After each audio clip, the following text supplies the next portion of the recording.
A natalidade tem registrado mínimos históricos em Portugal. Não chegaram aos 83 mil os bebés nascidos no ano passado. Portugal precisa de mais nascimentos e o Primeiro-Ministro anunciou no Congresso do PSD a criação de uma comissão para incentivar e promover a natalidade em Portugal. Incentivos que terão de passar, desde logo, pela fiscalidade, pela educação e pela saúde.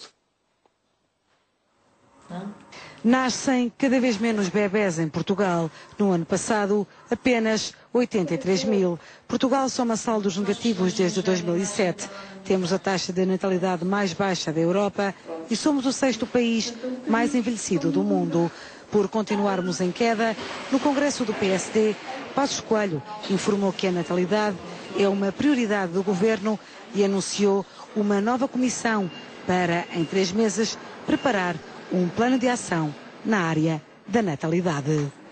Nós temos, na Europa e em Portugal também, um declínio da natalidade assinalável. De tal maneira que, se continuarmos nos termos da tendência que se observa, não há forma de garantir sustentabilidade para o nosso Estado Social, mesmo que possamos cumprir as metas orçamentais. É preciso criar incentivos para a natalidade, mas neste momento são muitos os que dizem não haver condições. A crise está a empurrar o nascimento do primeiro filho. As mães são mais tarde e ficam-se por um único filho. Portugal precisa de mais crianças, mas nas contas da natalidade há que somar o desemprego e os cortes nos salários. A Associação Nacional de Famílias Numerosas exige mudanças no IRS e a Confederação Nacional das Associações de Família defende que o Governo deve criar um conjunto de incentivos fiscais, educacionais e na saúde para todas as famílias com filhos menores e em idade escolar. Comigo, precisamente para falar deste problema, está... Comigo, precisamente para falar deste problema, está Maria Filomena Mendes, presidente da Associação Portuguesa de Demografia, professora na Universidade de Évora, também Ana Cide Gonçalves, secretária-geral da Associação Portuguesa de Famílias Numerosas, e Anália Torres, socióloga, investigadora na área da família, catedrática do Instituto de Ciências Sociais e Políticas da Universidade de Lisboa. Muito boa noite a todas, bem-vindas. Nem chegámos aos 83 mil bebés no ano passado. Como é que chegamos aqui? Este número, esta decadência gradual da natalidade em Portugal? Chegamos por várias razões, talvez a demógrafa queira também dizer alguma coisa sobre isso, mas acho que há de facto um conjunto de razões que têm a ver com questões mais estruturais. Aliás, são fenómenos que se passam também na Europa do Sul de uma forma global. E no fundo, há aqui questões que têm a ver com por um lado, emprego, situação, capacidade de projeção no futuro, esperança relativamente ao futuro e, portanto, capacidade de poder... a questão da natalidade é sempre uma questão que cruza muito o público com o privado. Nas decisões, no fundo, decide-se ter filhos, mas é uma decisão que tem uma componente íntima, completamente privada, mas depois também tem uma componente que tem a ver com condições que ultrapassam o indivíduo. Não é? Tenho condições ou não tenho condições, por exemplo, para um compromisso que é hoje encarado como tal. No passado não era assim, mas agora é. Não é só pôr uma criança no mundo, é ter condições para a educar, para a sustentar, para a preparar para a autonomia, para ser cidadã, digamos assim. E, portanto, o que tem faltado, digamos, nos últimos anos, em alguns países da Europa mais do que noutros, é uma coisa que podemos ver, porque nem todos os países, se bem que a Europa seja um continente que se diga que está envelhecido porque não consegue repor as gerações, a verdade é que há países que estão muito próximos disso e têm tido uma curva nesse sentido mais positiva, digamos assim, e outros que não, e, portanto, isso também tem a ver com políticas e com coisas que se podem fazer efetivamente, mas há, no caso da Europa do Sul, há, digamos, nos últimos 21 anos, de facto, como podemos ver alguns dados, não é? Uma tendência para ter esta natalidade bastante baixa, e no caso português também, evidentemente. Temos vindo a descer desde os anos 60, se não estou em erro. Sim, nós temos vindo a descer. A partir do início dos anos 80 deixamos de substituir as gerações, o que significa que neste momento, já desde os anos 80, mas neste momento cada vez mais, a geração atual já não se substitui, portanto já não se deixa na população, em termos de nascimentos, por cada mulher, alguém que a substitua a ela e ao marido ou ao companheiro.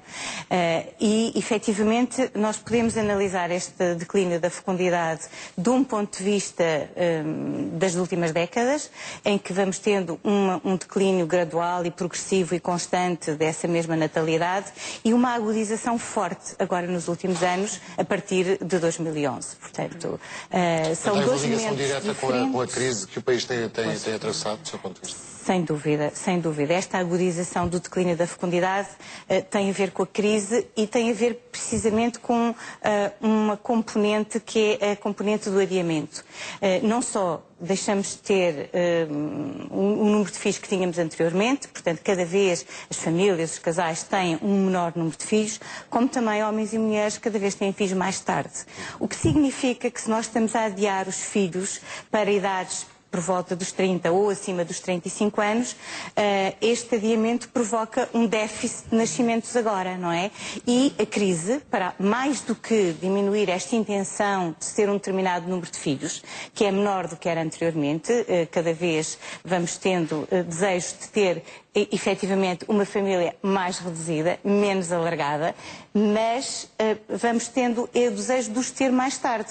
A crise vem aumentar este adiamento, porque não só são as condições de rendimento das famílias, como também a percepção que se tem do que pode ser os níveis de desemprego, a precariedade e também a expectativa num futuro melhor. Ou seja, tudo se conjuga para que efetivamente haja uma diminuição, não só do número de filhos, mas acima de tudo há uma tentativa de empurrar para mais tarde os nascimentos, para um momento em que as famílias tenham melhores rendimentos, uma expectativa melhor em termos da sua situação, mas também da situação do país em geral. E aqui cruza com outra situação que vem ainda deprimir mais a fecundidade nestes últimos anos, após a nossa, enfim, o início da entrada da Troika e o início da ajuda financeira a Portugal, e de termos começado a sentir efetivamente os cortes salariais, os aumentos dos impostos e tudo isso que vem agravar ainda mais devido à diminuição da imigração, que era responsável por um número bastante razoável da imigração, portanto, que diminui imenso nos últimos anos. Portanto, se nós tínhamos 10% dos nascimentos que eram da responsabilidade de pelo menos um dos pais, não era de nacionalidade portuguesa, com a redução da imigração, reduz-se também essa componente em termos do número de nascimentos. E, por outro lado, temos um aumento colossal da imigração, principalmente da imigração jovem. Portanto, jovens em idade de constituir família, em idade de terem filhos. Isto provoca, por um lado, que esses mesmos jovens vão ter filhos lá fora, não é? Porque se eles saem do país em idade de casar e ter filhos, vão ter os seus filhos lá fora. E, por outro lado, mesmo quando não sai o casal, há aqui alguma insegurança, alguma incerteza na relação e faz com que, mais uma vez, se adie o nascimento do filho. Portanto, há uma diminuição do número de filhos que se tem, mas, acima de tudo, a crise provoca agora aqui um aumento do adiamento e logo uma depressão ainda maior do número de nascimentos. O debate relançado pelo Primeiro-Ministro no Congresso do PSD, o Primeiro-Ministro resolveu anunciar uma comissão que tem 3 meses para encontrar soluções. Ana Cid, as soluções têm que ser, como se viu, uma vez que os problemas são políticos, têm que passar também por decisões políticas. Sim. Do ponto de vista da fiscalidade, por exemplo. Sim. Transversais e universais. Sim. Nesse caso, a sua associação tem sugerido uma série de medidas. Sim, exatamente. Aquilo que, em primeiro lugar, acho que cabe dizer e é importante é que não se quererá, provavelmente nunca, obrigar ninguém a ter filhos. E, portanto, aqui o que é que nós temos para trabalhar? Temos um desejo dos portugueses de terem bastante mais filhos do que aqueles que estão a ter. Portanto, o número médio desejado de filhos anda à roda dos 2,1, 2,2, enquanto neste momento estão a ter 1,2. O que significa que existe uma grande margem de manobra para poder aumentar e para corresponder a este desejo das famílias de terem mais filhos. Daí que pensamos que o objetivo principal deve ser dar liberdade, dar graus de liberdade às famílias para terem o número de filhos que desejam ter. E essa liberdade consegue-se? Essa liberdade consegue-se. Antes de mais, pensamos nós, por medidas de equidade e justiça. Portanto, não são necessários benefícios do nosso ponto de vista, não são necessários incentivos propriamente, mas é necessário introduzir equidade e justiça no tratamento das famílias, antes de mais, em primeiro lugar. E trouxe alguns exemplos que vos posso mostrar do que se passa, por exemplo, na fiscalidade. As pessoas não têm muito esta ideia de que a taxa de imposto não varia em função do número de filhos, porque todos os meses, quando fazem a retenção no seu salário, sabem que a retenção é diferente em função do número de filhos. tem uma taxa de retenção diferente. Mas, na verdade, a taxa final não varia em função do número de filhos. É a mesma. E, portanto, existe uma ligeira redução de imposto, e por isso é que a retenção é diferente, por conta de uma coisa que são as deduções pessoais e as deduções de saúde e educação que podem ser colocadas pelos filhos. Mas estamos a falar de valores em termos fiscais é igual ter 1 ou 3 ou 4 filhos. Em termos de taxa é exatamente a mesma coisa. Não faz diferença nenhuma, zero. O que existe são pequenas deduções a este nível, que eu referi, e que estamos a falar de valores que não chegam a 30 euros por mês. Para 2 pacotes de fraldas ou para um livro escolar, não dá rigorosamente para mais nada. E, portanto, isso não traduz aquilo que é a perca, aquilo que é o investimento financeiro que os pais têm que fazer relativamente aos filhos e que deve ser também o investimento do Estado. Porque cada criança que nasce constitui um benefício líquido para toda a sociedade, não é só para a família, não é só para aquela família, não é? A partir do momento em que nasce, até pelo conjunto de bens e serviços que necessita para viver, constitui um benefício líquido.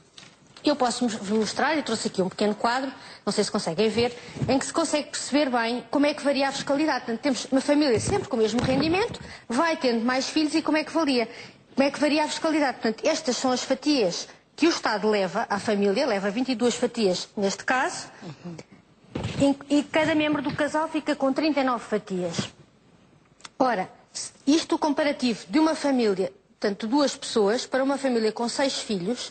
Numa família com 6 filhos, o Estado leva menos 2 fatias do que levava aqui em cima, quando pai e mãe eram ainda solteiros.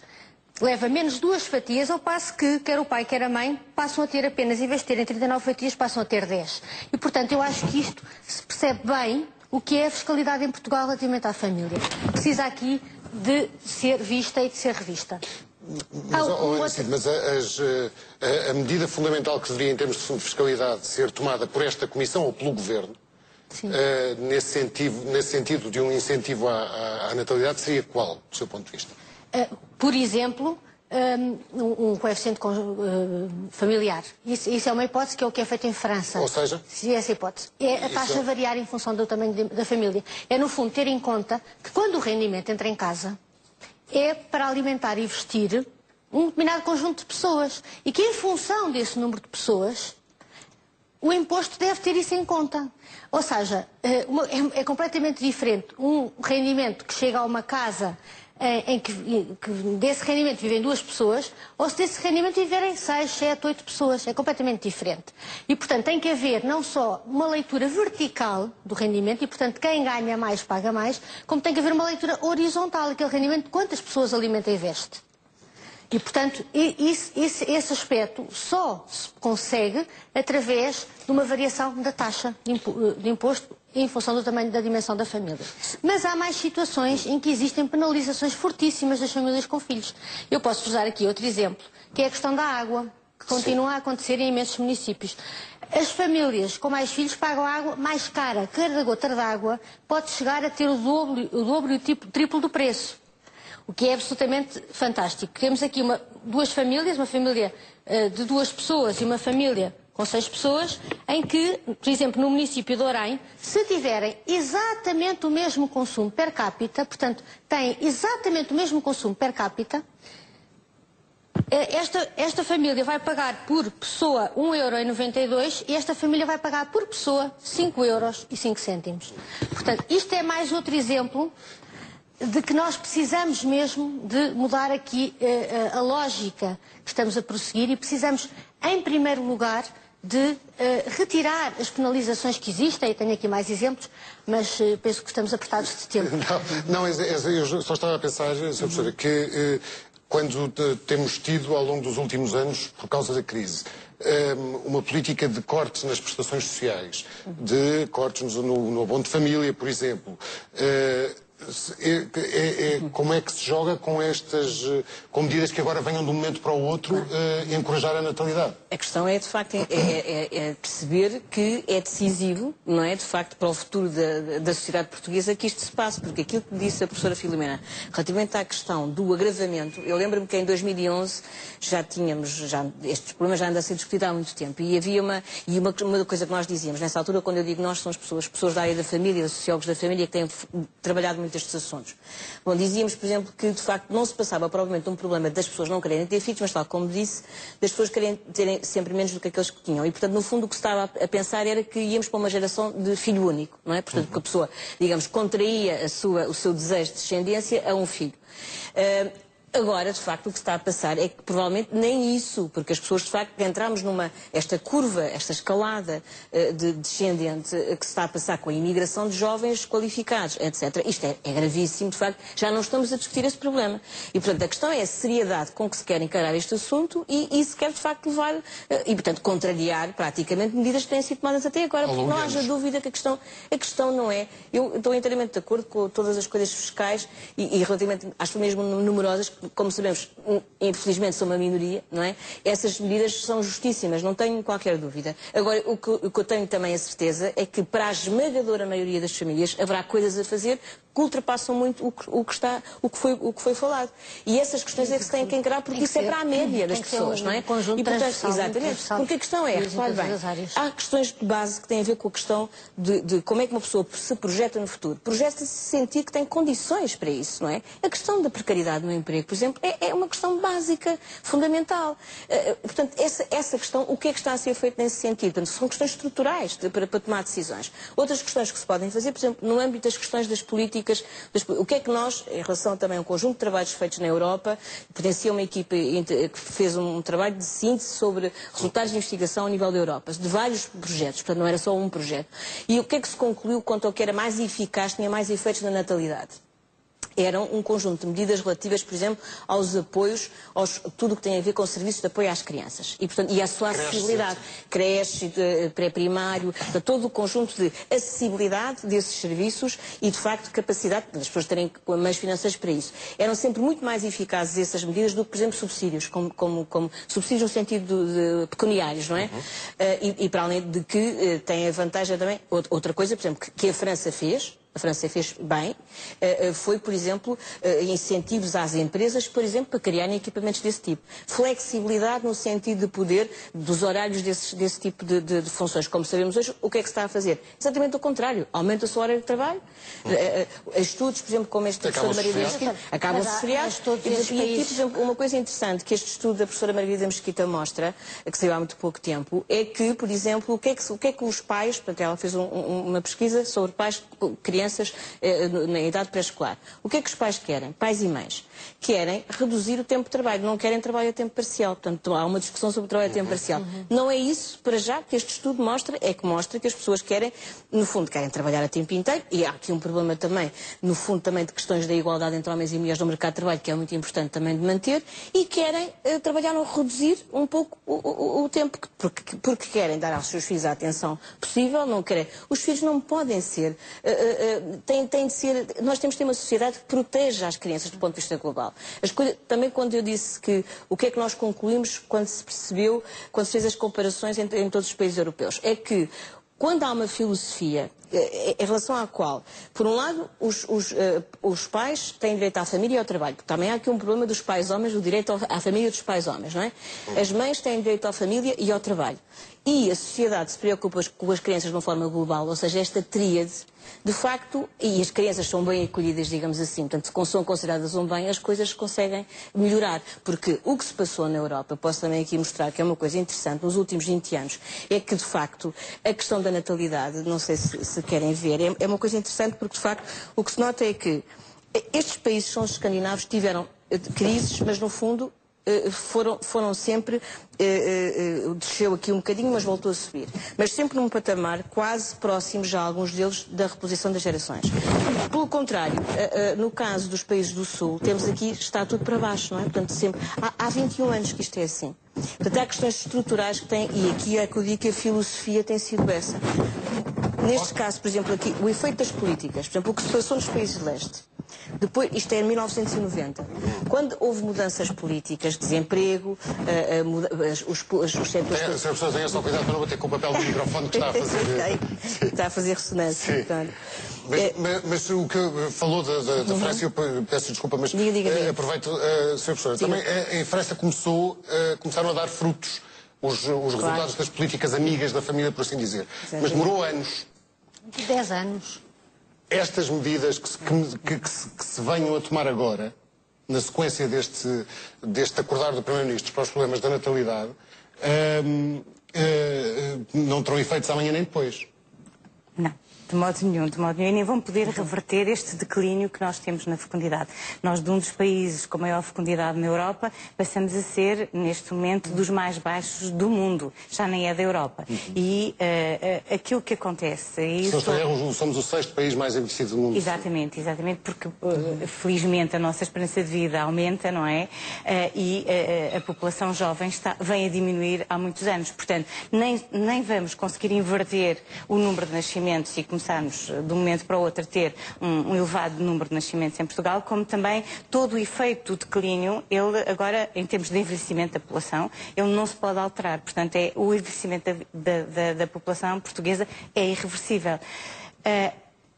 Aquilo que me parece que é importante também percebermos, e aqui enfim, concordando com tudo o que foi dito anteriormente, porque é óbvio que todos nós concordamos, eu penso que há aqui algumas questões que talvez tenham que tenhamos de tomar em atenção e que têm a ver com esta decisão, que é uma decisão privada, é a decisão dos casais, ter filhos, não ter filhos, ter filho agora, ter os filhos mais tarde, e existe normalmente uma intenção de ter mais filhos, ou seja, o número de filhos desejado pelas pessoas em geral e pelos casais é superior àqueles que eles efetivamente têm. E depois há uma intenção de ainda vir a ter filhos. E eu penso que é sobre esses que ainda têm intenção que as políticas podem ter algum efeito. Porque quem não quer ter filhos, não quer ter filhos. E quem já tem os que quer, também já não vai, qualquer que sejam as medidas de política, provavelmente ter um número de filhos superior, não é? Portanto, há que perceber quais são aqueles que ainda têm intenção de ter filhos pela primeira vez, ter 1, 2, ou aqueles que querem ter um outro filho. E o que nós estamos a assistir neste momento é que cada vez mais se adia não só o nascimento do primeiro, como também o nascimento do segundo. E muitas vezes o que acontece é que este segundo filho acaba por se renunciar ao nascimento desse segundo filho. Vai-se adiando, depois por questões de infertilidade, por questões económicas, de carreira profissional ou outras, porque as circunstâncias são diferentes de casal para casal. São diferentes porque as minhas restrições relativamente a eu ter mais um filho podem ser de rendimento, ou podem ser de tempo, ou podem ser quaisquer não são alheios a esse decréscimo da natalidade, o desemprego como está. Não, de todo, não são alheios, porque quando nós temos cada vez menos rendimento, quando temos cada vez um maior nível de desemprego, uma maior precariedade, em termos de expectativas no futuro, também as expectativas são muito reduzidas. Nós não nos podemos esquecer que os rendimentos das famílias portuguesas são muito baixos. Por isso, quando falamos em trabalho a tempo parcial, há quase uma relutância para admitir essa possibilidade, porque isso significa menos orçamento para a família. Portanto, ainda menor possibilidade de vir a ter mais um filho, não é? Porque o custo dos filhos é muito elevado. E, obviamente, que os mais jovens têm uma intenção maior de ter filhos. E quando nós perguntamos qual é o número de filhos que a pessoa deseja, é quase como um ideal. Bom, eu desejo ter 2 ou 3, o número está ali entre os 2 e os 3, mas as pessoas acabam por ter um único filho. E aquilo que nós assistimos na sociedade portuguesa atualmente é que as pessoas têm um filho, é muito difícil passar para o 2 e é extraordinariamente difícil passar para os 3. Já é engraçado que o quarto, quando se tem 3, o quarto já é relativamente mais fácil depois. Mas o que é certo é que a grande maioria das pessoas tem apenas um filho.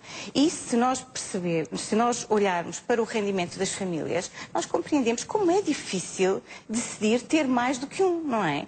Então não há solução para este problema? A solução está em diferentes medidas de política, com alvos diferentes, porque aumentar o rendimento das famílias, diminuir o desemprego, ter uma menor precariedade, aumentar a igualdade de género, quer no mercado de trabalho, quer igualdades de oportunidades no mercado de trabalho, quer em casa, porque também a igualdade de género em casa também promove bastante a natalidade, principalmente em países como os países do sul da Europa, em que ainda há muitas dificuldades em dividir tarefas. A educação dos filhos, os homens agora já colaboram mais, mas as tarefas ainda continuam a ser tarefas domésticas e a educação dos filhos um encargo maior para as mulheres, embora estejamos a melhorar nesse aspecto, não é? Mas tudo isso é um bem em si. Ou seja, pode criar um clima favorável à natalidade, mas não são medidas de incentivo da natalidade. Eu acho que elas deve-se promover a igualdade de género, em si, deve-se aumentar o rendimento e o bem-estar das famílias, porque isso é importante para as famílias portuguesas. Não como meio para atingir o futuro. Mas não como meio para aumentar a natalidade.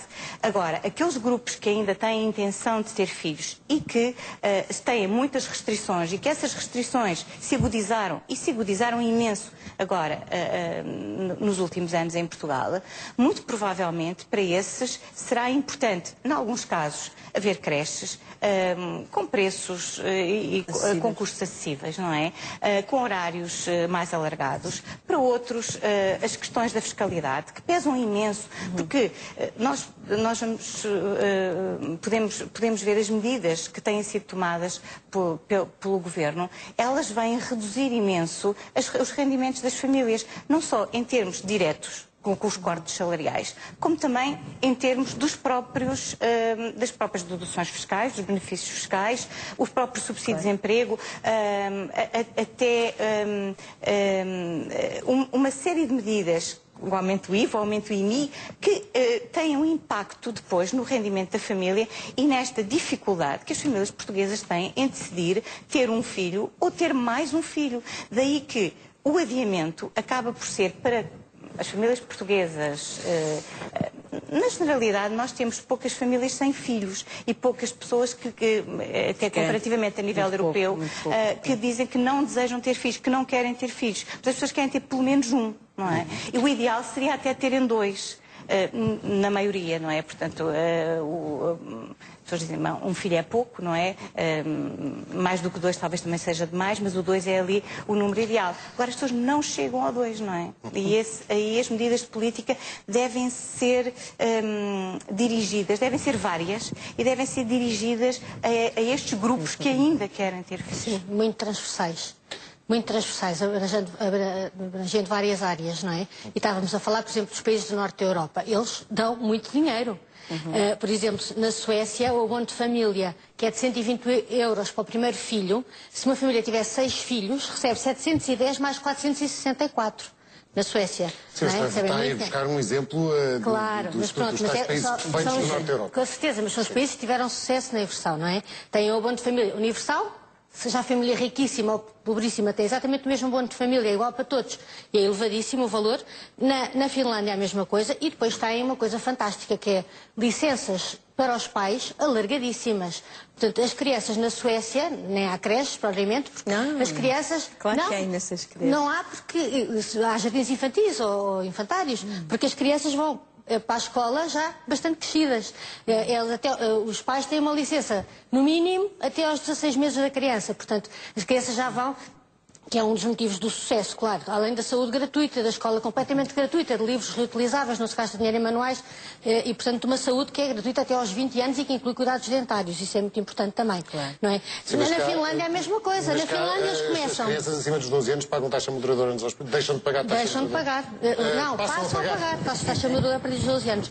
Na Finlândia é a mesma coisa. As crianças têm uma maternity allowance, 4 meses, mais uma parental leave até 9, mais uma child home care allowance. Portanto, tem mas acha possível que isso passe a ser feito, que isso seja aplicado? Não, nós temos que pensar o que é execuível para Portugal e o que é que as famílias portuguesas querem e precisam. Não é? São realidades diferentes. Eu não estou a dizer. Estou a dizer é que quando falamos dos países que tiveram sucesso, é bom conhecermos essa realidade amplamente, não é? É uma realidade em que realmente há subsídios fortíssimos. Há em França, através do coeficiente familiar e do abono de família, mas nos países nórdicos também há um investimento muito grande, muito forte, mesmo em termos financeiros. Mesmo em termos financeiros e transversal. É só para reforçar que o seguinte, não, quer dizer, são benefícios financeiros indiretos, não são diretos, não é? Da forma são diretos, como... Pois, mas isso é... Pois, está bem, mas o problema é que normalmente as pessoas não têm 6 filhos nem na Suécia, normalmente têm menos, não é? Portanto, não é por aí, não foi por aí, porque o que eu disse há bocadinho foi, o que é preciso é aumentar a média, ou seja, que eles têm 2 filhos serem mais, não é? Sim. Porque será sempre uma minoria, quer aqueles que não querem ter filhos, em Portugal passou de 3% para 5%, é muitíssimo pouco, portanto também não é por aí que a natalidade não sobe, não é?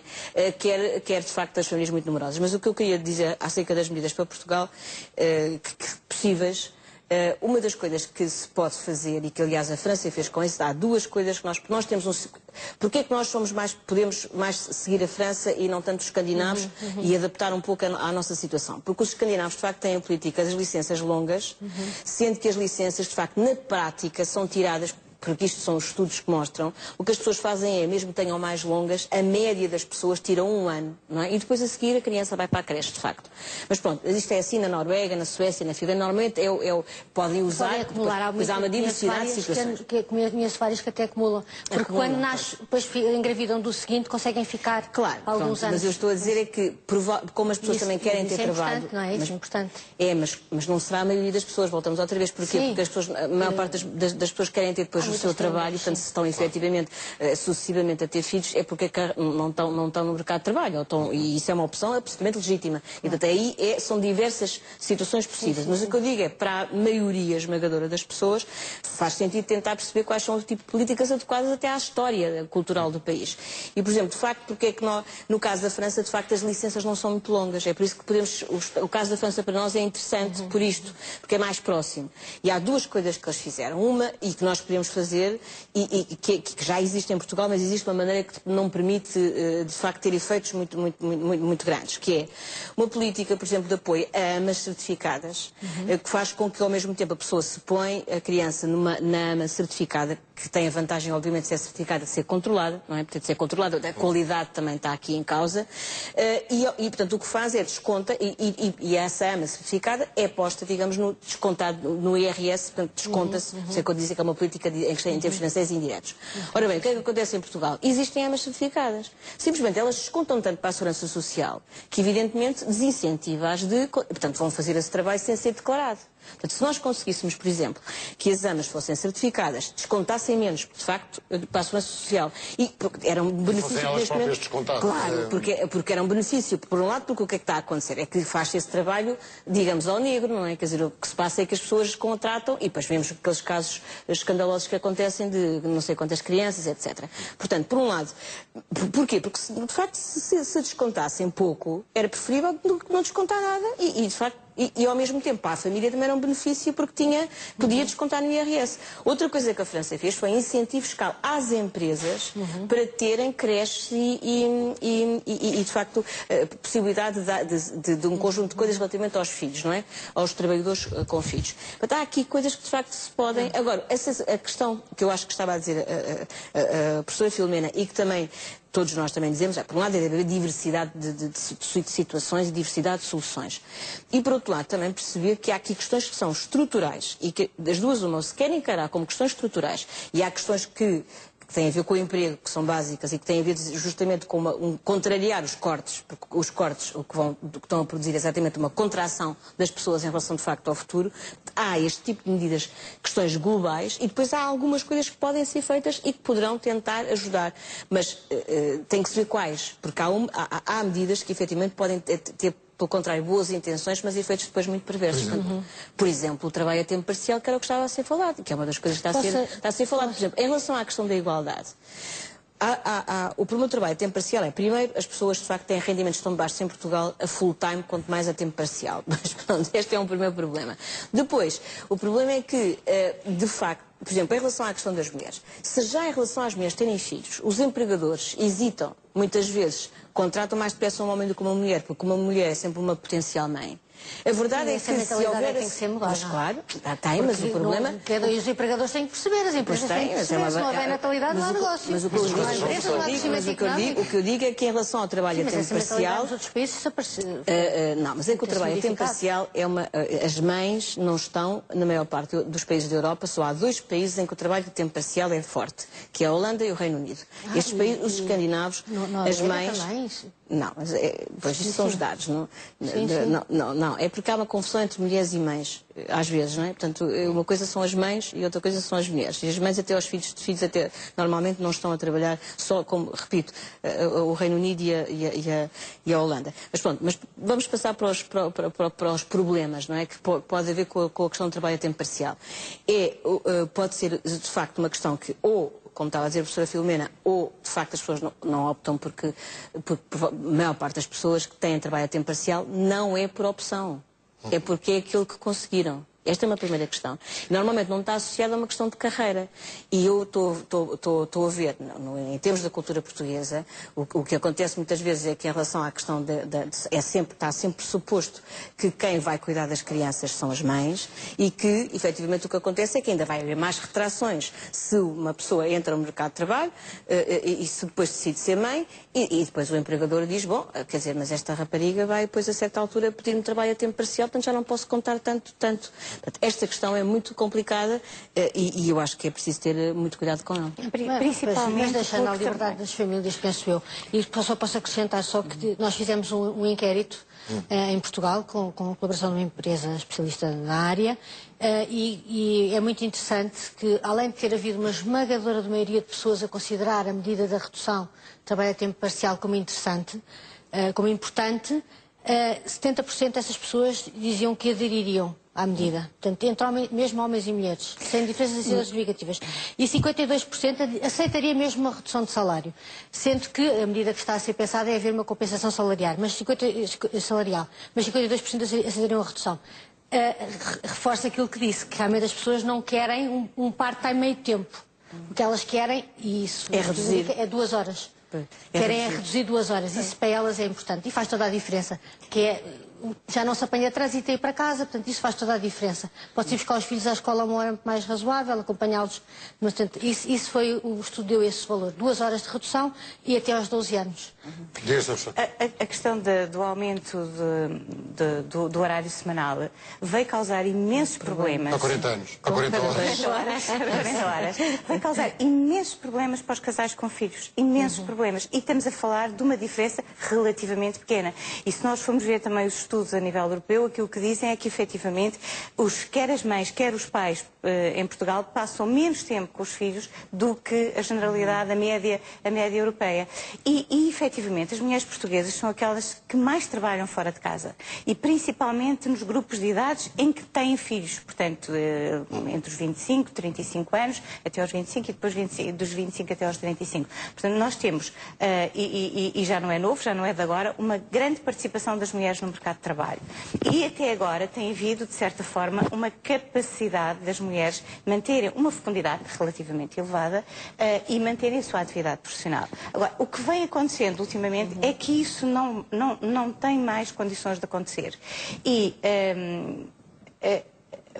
perante rendimentos tão baixos, perante situações de cortes salariais, de precariedade e de fortíssimo desemprego, principalmente desemprego jovem, porque, mais uma vez, nós continuamos com níveis altíssimos de desemprego jovem, mesmo com uma tenue diminuição do nível de emprego.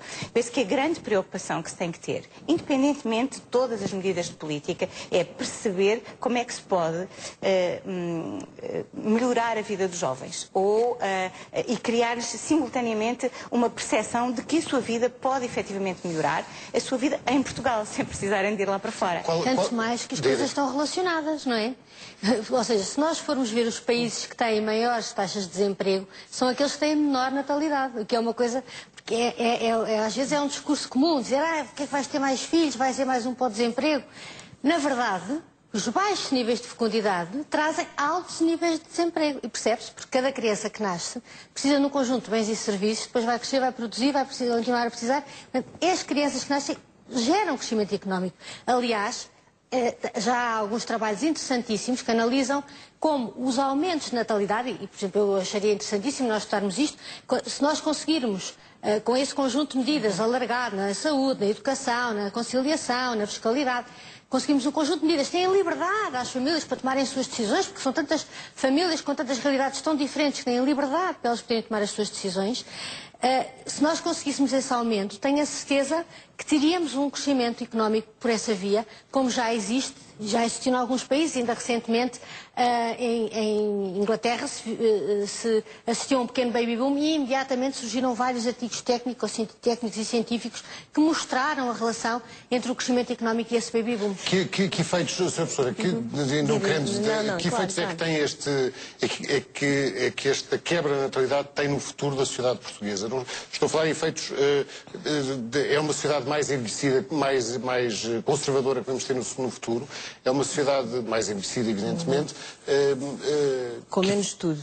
com menos estudo, eu diria, com menos estudo no sentido de dizer assim, de facto, quer dizer, a questão há serviços, por um lado, como disse a professora Filomena, o envelhecimento é irreversível, portanto o envelhecimento da população no sentido que, por boas razões até, porque conseguimos viver melhor até mais tarde, mas de facto o que se passa é que há também aquilo que se chama a quarta idade e, portanto, todo um conjunto de coisas que têm a ver com o conjunto de bens que é necessário para que haja apoio. Nós temos duas zonas de dependência na vida, quando somos pequeninos e quando somos idosos. E, portanto, se efetivamente não houver renovação das gerações e se de facto não houver crescimento económico, se não houver pessoas capazes, vamos ter uma sociedade que vai regredir brutalmente. Isso, não tenho a dúvida nenhuma sobre isso e, de facto, que com o empurrar dos jovens para fora, não só estamos a perder uma coisa que não tem a ver com isto, mas vale a pena dizer que é que nós temos a primeira geração mais escolarizada de sempre da história portuguesa. E é essa geração que nós estamos, de facto, a mandar para fora. E isso é absolutamente penoso, quer dizer, é chocante para quem viveu os anos de mudança do 25 de Abril, sentir que agora, de facto, estamos a perder justamente o que os nossos impostos coletivos e o nosso esforço coletivo numa educação pública conseguiu fazer crescer, fazer melhor. Nós triplicámos a nossa formação escolar em relação às gerações anteriores. Até, de facto, chocante. E eu acho que isto é um desígnio nacional. É um desígnio nacional. Um país com menos tudo, como dizia a senhora professora, se não for invertida esta quebra de natalidade. Agradeço ter aceitado o nosso convite. Política mesmo fica por aqui. Voltamos amanhã já a seguir, 25ª hora, com Henrique Garcia. Boa noite, até já.